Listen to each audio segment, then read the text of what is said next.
Bismillahirrahmanirrahim. Digambarkan dalam hadis Nabi SAW.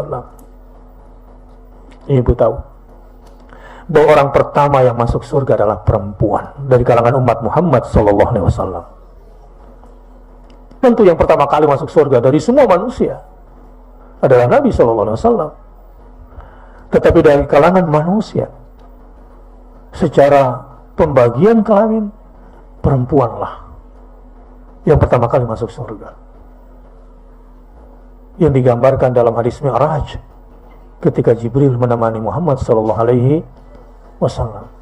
digambarkan tentang perempuan surga, Ummu Sulaim, yang telapak kakinya, sepatunya begitu indah terdengar di depan Rasulullah bersama Jibril. Rasul bertanya, siapa itu? Seperti ada orang melangkah di depan kita. Itulah umatmu, seorang perempuan yang telah memberikan seluruh jiwa, raga, apalagi tenaga, waktu dan perhiasannya untuk agamamu dan untuk akhiratnya. Perempuan yang diceraikan oleh suaminya karena memilih ikut bersama Rasulullah, ikut bersama agama baginda Rasulullah SAW, yang akhirnya di tangan dialah anaknya yang bernama Anas bin Malik menjadi perawi hadis terkemuka, Maula Rasulullah SAW, menjadi orang terdekatnya Rasulullah SAW. Perempuan inilah yang juga akhirnya memasukkan suaminya ke dalam surga, yang bernama Abu Talha, karena menjadi tameng badan Rasulullah dengan badannya sendiri di perang Uhud. Didikan seorang perempuan surga yang tidak menuntut suaminya untuk urusan-urusan duniawi, yang sering marah dan kesal sama suaminya karena urusan-urusan duniawi, yang tidak suka mencibir dan menjelek-jelekan suaminya karena urusan dunia yang tidak terpenuhi. Ummu Sulaim. Bahkan ketika seorang pemuda melamar dirinya sebagai seorang janda, berulang-ulang dia katakan, maharmu adalah bersaksilah kepada Allah dan kepada Muhammad. Asyhadu an la ilaha illallah wa asyhadu anna Muhammadar Rasulullah. Kalau itu sudah kau lakukan, demi Allah, saya tidak akan pernah minta apa-apa lagi darimu setelah ini. Kenapa begitu tegar perempuan surga ini? Adalah karena akhirat begitu jelas di depan matanya. Saya jadi teringat Abu Ubaidah al-Jarrah. Dialah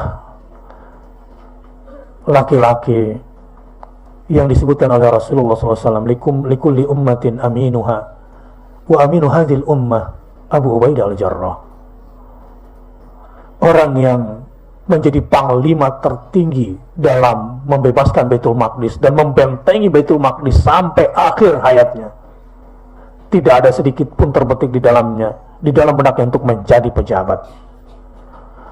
Walau para sahabat sepakat untuk menjadikan dia khalifah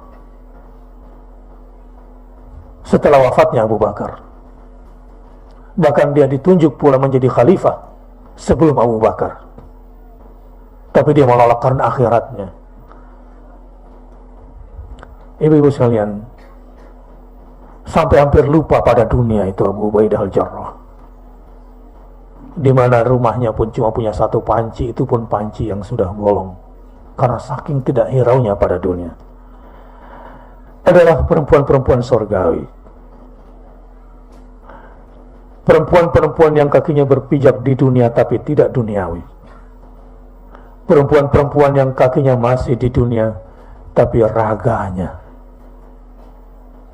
dan jiwanya seperti tak sabar untuk segera terbang ke surganya Allah di akhirat kelak. Karena dia tahu berapapun saya pertahankan kulit dan wajah saya, hanya akan berujung pada kefanaan.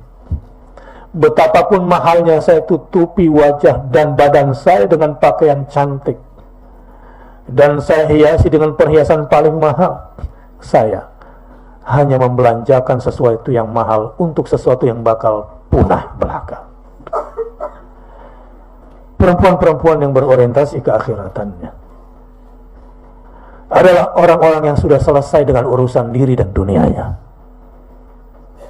Selesai sudah dengan urusan diri dan dunianya, sangat ke akhirat. Tidak pernah dia dirundung kegalauan akibat urusan keduniaan.